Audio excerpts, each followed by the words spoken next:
Ghê dạ, điều chỉnh được lượng hành để xin trai gái luôn. Anh mặc cái áo xương cá đó ý nghĩa gì không? Không. Mấy bé ăn anh thì dễ, nhưng mà nuốt anh thì khó. Mà con tôm này nó hay lắm mọi người. Nó kiểu nó cắn nó bốc. Hello, xin chào mọi người, mình là Bụng Mỡ và hôm nay Bụng Mỡ sẽ dẫn các bạn đi ăn một cái quán mà phải nói là muốn ăn ngon thì gặp cô có, mà muốn hết nghèo khó là phải đi làm. 2 giờ quán thì mới mở rồi. Đó. Này cô có thì sẽ có thêm cái mặt bằng để cho bạn ngồi ở đây. Đó. Ngày trước thì chưa có, mà hôm nay bán đông quá nên có thêm một cái mặt bằng. Đó. Đây là trung bình một ngày mình bán bao nhiêu tô anh? Không đếm được á. Không đếm được. 1000 tô hả? Bữa nào anh ra quay lại cho em coi nha. Nói thì chung là ngày mình kiếm nhiêu tiền mình chia đều ra thử tô bún đó mình biết liền. Bữa nào anh thử tính thử. điểm đặc biệt á, Bụng Mỡ thấy là ở cô có khác với mấy cô khác. Ở trên cái đường Trần Cái Xương này là có tôm tươi, mà bạn nào mình thật sự mà không ăn được hành thì ăn món này giống như nó bị giảm khoảng 30% độ ngon. Wow, cô có công thức mì trộn mới cho mọi người. Đó, bây giờ mình sẽ đợi anh nấu. Ở đây thì giống như bình thường mọi hôm là một là các bạn có thể ăn mì, hai là có thể ăn bún. Đó, 1/4 nè, trứng nè, trứng chừng. Đó. Cho em một tô mì 2 dắt full topping mà được điều chế theo công thức mới nha. Sẽ là trộn là mì gấu đỏ, có hành này là gì em? Dạ đó là cái bột nêm riêng dành cho trộn mì, không phải là bột ngọt nha. Bột nêm riêng dành cho trộn mì. Tiêu, ớt, tương cà. Rồi trộn lên cho anh luôn. Rồi tương ớt. Khoan từ từ trộn lên cho anh đi rồi. Trộn đi. Đây là công thức mới cho mọi người. Thí dụ bây giờ người ta lại tan chưa ăn công thức mới thì sao? Đúng rồi. Anh bây giờ anh làm nó vị nó thơm hơn. Là tô nào anh cũng làm công thức mới luôn hay là sẽ là yêu cầu rồi mới làm công thức mới? Là công thức mới luôn. Tức tường tật là công thức mới hết. Mà cái công thức này nó sẽ khác với gì công thức cũ? Nó sẽ thơm hơn nữa. Thơm hơn. Ngọt thanh. Ngọt thanh hơn. Đúng rồi. Nó không bị. Đây là phần 2 dắt nha, mọi người có thể kêu 1 dắt tùy theo. Riêng Bụng Mỡ thì Bụng Mỡ đi 2 người, Bụng Mỡ đang 2 dắt. Đó rồi hành phi vô. Quá đã. Đó, Nhưng mà ở đây là mình có cái chả này chả gì anh? Cái đó là tôm bằm nguyên chất luôn á. Tôm bằm đó không có trộn gì hết. Là đặc biệt là không dùng chả. tôm bằm làm chảo tôm đúng không? Này chỉ có tôm, tôm tươi, rồi có bò. Đây cái tay không, cái tay điêu luyện hơn cái tay nãy đúng không? Còn ác hơn nữa. Đó, cái tay này là thiệt luôn á, kỹ thuật. Bao nhiêu năm trong nghề. Tay trộn mì về chắc đếm tiền còn ác hơn nữa. Tay này mà mấy em mà mới lớn là gặp là sợ liền. Đầu tiên để làm công thức nước chấm ngon, thơm ngon tuyệt đỉnh, chúng ta cần một cái chén. Một cái chén và một muối. Muối ớt. Một tỷ lệ, một muối ớt. 50 muối. Này là muối ớt bình thường thôi đúng không anh? Đúng rồi, muối ớt của công thức của quán. Ở dưới làm ra cái muối ớt cũng phức tạp lắm chứ bộ. Rồi gia vị đặc biệt đúng không? Này đường anh. 50 đường. 50 đường. 50 muối ớt, 50 đường nha. Wow, ớt vô. Kỳ công lắm nha mọi người. Rồi ok, đây là chén nước chấm mà theo công thức của Con trai cũng có. Con trai cô có. Ở đây chỉ nhận pha chế chén nước chấm đặc biệt này cho các bạn gái từ 25 tuổi đổ xuống 25 tuổi tới 18 tuổi ok không? Hay là lấy hơn làng ba xíu? Không có đâu, ai cũng được phục vụ hết. Ai cũng được phục vụ hết. Quá đã luôn mọi người, nó kẹo rồi nè mọi người. Trời. Mọi người thấy nó kẹo không? Đó. Nước chấm là phải dầm vậy đó mọi người. Đẳng cấp là nằm ở chỗ đó. Wow. Ngon hay không là cái chén chấm này đúng không anh? Đúng rồi. Review mì trước nè, mì 2 dắt. Rồi trong đồ ăn nè mà mọi người sẽ thấy một cái tôm nha, Bụng Mỡ sẽ dớt ở đây. Ok. 2 bé tôm, một bé chiến, một bé chiến. Một cái trứng. Rồi bò, tôm, quá trời luôn nè mọi người. Đó. Hơn con tôm nữa kìa. 3 con tôm luôn, trời ơi, 8 tôm. Rất là hấp dẫn nha mọi người.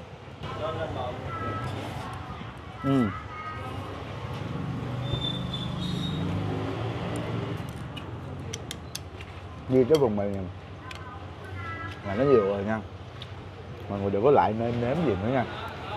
Nó đậm vị sẵn rồi, nó vừa miệng luôn rồi. Là thậm chí là nó ngon sẵn rồi nha. Hàm mì nó vừa trụng tới luôn, nó không có quá mềm đâu, cũng không quá khô.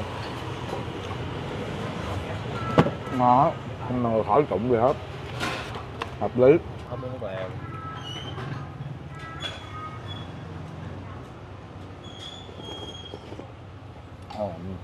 Ngon quá bạn ơi. Rồi bạn cho cảm nhận công thức mới của ảnh về công thức cũ của Sương sao? Cái mì nó trộn nó đậm vị hơn, còn cái chén nước thì nó vẫn y khô thôi, không khác gì hết. Là do anh chủ quán đẹp trai làm.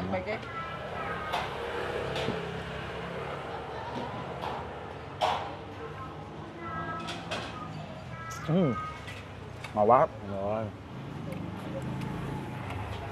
Cái chén nước chấm này trắng cái gì cũng ngon quá. Có hải sản luôn được.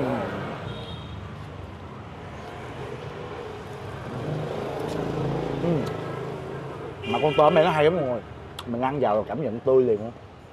Mà biết sao nó kiểu nó cắn nó bốc bốc. Con tôm nó cắn bốc là sao anh? Tại vì lý do là anh mua tôm sống nguyên con về anh lột lại. Kiểu mình cắn nó giòn giòn hả? Nó giòn giòn mà kiểu nó bốc giống như là mình ăn thịt vậy á. Giống như là mình với lại cái trùng nữa. Với lại mình cảm giác nó con tôm nó tươi hơn. Đúng rồi. Thiệt. Con tôm mua sống lại đời luôn mà. Đâu có qua siêu thị. Mình cắn là nó bốc luôn. Ngon bò. Chấm vừa không em? Ngon rồi, rất chắc. Ok. Thơm. Vừa tới luôn. Trưởng đang chảy nước miếng rồi mọi người.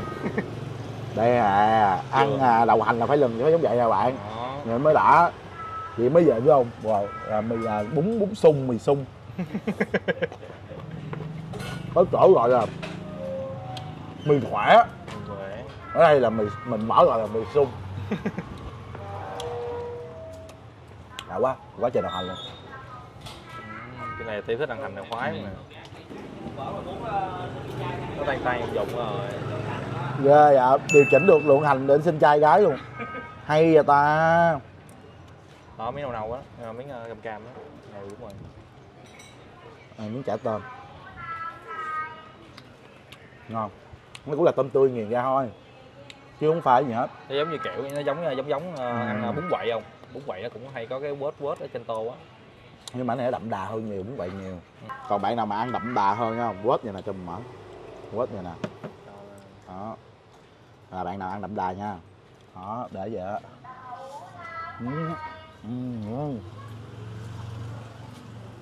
Nó đậm đà hơn nhiều lắm. Cắn vô miếng ớt nó thay ở bụng miệng. Cái cách trộn lần này thì sao? Nó sợi mì nó không ngán hơn. Nhưng mà nó thấm hơn cơm sợi. Nó thấm hơn đúng không? Đợt trước nó hay ăn hay kiểu nó thấm đậm gia vị quá. Nó ướt sợi mì luôn. Nó hơi bị ngấy. Đúng rồi. Còn bây giờ thì nó thanh hơn. Đúng rồi, nó không có ướt sợi mì. Đợt trước nó ướt sợi mì luôn. Cái mùi nó lại thơm hơn. Bún nước cô có mà bên bún nước cô có còn đổi công thức nữa nha. Để coi ăn nó làm sao. Nhưng mà đó giờ có ăn món này chưa? Mình ăn rồi, nhưng mà mình ăn bên cô Huyền. Mình đã thử bên cô Huyền một lần rồi. Không ăn 2-3 lần rồi. Giờ chưa biết mấy bên đây, Giờ bạn ăn thử cô có rồi nó khác gì mấy cô khác không? Hay là nó ngon hơn? Thử cọng mì. Hay là bạn sẽ thích cô có hơn giống mình? Nói chung là mỗi cô nó sẽ ngon khác nhau. Nhưng mà bạn nào muốn ăn ngon thì ăn cô có, bạn nào muốn hết khó thì phải đi làm. Đúng. Ăn một miếng đầu nha, cảm nhận được liền cái sự khác biệt từ các quán khác nhau nha. Chỗ này không biết là công thức mới hay là công thức cũ nha, nhưng mà ăn ở bên đây cái cảm giác là nó không bị sốc gia vị nhiều như là những cái quán lần trước mình ăn. Không bị sốc gia vị, đúng không? Sốc gia vị, những quán kia ăn là cảm giác gia vị rất là nhiều trong miệng luôn. Đó. Bạn nào mà bị lỡ miệng ăn một cái thôi là tới công chuyện luôn á.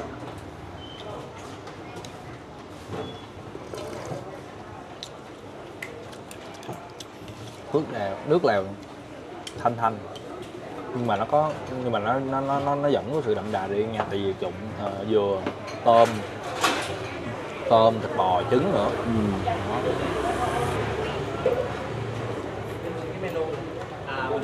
Bún nước với lại mì trộn. Thôi, thấy giòn lạ nha, thôi mình nhìn mấy con tôm kiểu này là kiểu là tôm lại chín rồi nha. Đúng rồi. Nhưng mà nó lại giờ vẫn giòn. Mà không ý là hồi xưa giờ mình ăn con tôm là nó chắc thịt là nó chắc thịt thôi. Chắc vô là cắn vô là chắc ngập thịt thôi đúng không? Nhưng mà con tôm này nó ăn nó cắn nó bốc. Nó kỳ ra.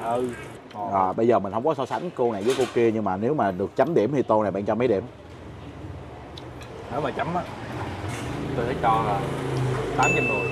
Tại vì thật ra bản thân mình nó thích ăn những cái dạng thức ăn mà ít gia vị chút xíu. Tuy rằng cái này là mình ăn là mình thấy ít gia vị rồi, nhưng mà mình vẫn cảm giác được có cái hương vị là trộn bằng gia vị nhiều. Đúng Đó. Nhưng mà lâu lâu ăn, lâu ăn ok. Mà không, đúng không? lâu lâu không ăn thì vẫn thèm. Đúng rồi. Thì Nhưng mà mọi người biết không, đây là cái vị chung của tất cả luôn, của tất cả mọi người, chứ không có làm vị này vị kia. Đó, để công thức chung đó mọi người. Một tô đặc biệt vậy là 70.000 nha mọi người. Đó, nhiều đồ ăn full topping. Một tô bình thường mọi người cũng có thể ăn tô bình thường là chỉ 50 thôi. Riêng tô này thì 70 nha. Rồi. Nhưng mà nó tới 3 con tôm. 3 con tôm. Rồi Bò luôn á. quá trời bò, rồi trứng, rồi chả tôm. Mà nói vậy chả tôm là tôm băm. Đó, 2 dắt mì. Hợp lý. Không, bạn có biết có ngon không mà nãy giờ trường nó ăn nó không dừng luôn á mọi người. Không, bụng mỡ được ăn nha, tôi ăn hết nha. Ok, nhưng mà bạn ăn hết, tôi ăn nữa, có công mà tôi bị tiên nó la. Đó, không biết có ngon không, bằng trường nãy giờ nó làm ly lẹ luôn mọi người. Bị tiên nó nói nhiều lắm. Bụng mỡ đang trong chế độ healthy tí xíu nên bụng mỡ đi quay với trường thì sẽ kêu một tô thôi, 2 anh em ăn chung. Đó, nên mọi người nhiều lúc mọi người thấy ủa sao hai người mà ăn có tô tiết kiệm tiền, không có, đang ở trong chế độ bưng cái tô lên vét nè. Khúc này là cái gì không, nó vừa trọng sốt nè, nó vừa hành phi nè, nó vừa hành nè, vét tô, gọi là khúc vét tô đúng không bạn? Đúng. Đó, trời ơi tới công chuyện. Tụi em review cái quán nào là quán nó thực sự ngon, tụi em ăn cạn chứ không phải là lại quay rồi cho có rồi xong rồi về, đúng không? Không có lấy đồng tiền nào á. Đúng. Cái cảm giác cắn con tôm nè, cái cảm giác con tôm là bóc nè, lấy đũa là chấm vô bưng nè, cái bóc nè. Đó, mọi người nghe cái bóc không? Sao anh mặc cái áo xương cá đó ý nghĩa gì không? Ý nghĩa gì không? Không. Mấy bé ăn anh thì dễ, nhưng mà nuốt anh thì khó. Đúng rồi. Đó, xương cá thì bỏ vào miệng ai ăn cũng được đúng không? Mà nuốt được không? Hóc liền. Áo xương cá là có ý nghĩa hết. Trời ơi sạch tô luôn. Ăn biết có ngon không mà sạch thành xanh. 70k. No quá. No thì tính tiền chứ bạn. No tính tiền. Nhiệm vụ trả tiền là của bạn mà. Vậy mà bụng mỡ với Trường Thái Tử đã ăn xong review nhẹ cái quán bún khỏe cô có. Đúng là cái món này tên là gì thiệt sự luôn á. Thiệt sự em không biết cái tên thiệt của nó là tên gì luôn anh. Tên gì? Tên này tên gì? Tên gì? Món này đúng nghĩa của nó là tên là gì? Bún nước mì trộn. Đúng nước mì trộn nha. Mà hay bụng mỡ hay là bún khỏe, bún sung, bún sướng rồi tùm lum á. Nói chung là cứ muốn ăn ngon thì kiếm cô có. Ok. Hai người mà ăn yếu á, tới kêu y chang nhà nãy của phần của Trường bụng mỡ ăn. Đúng. Ăn chung. Thậm chí là kêu 2 tô nhân. Ăn cho đã đúng không? Thôi bây giờ thì bụng mỡ và Trường Thái Tử bye bye mọi người. Bye bye.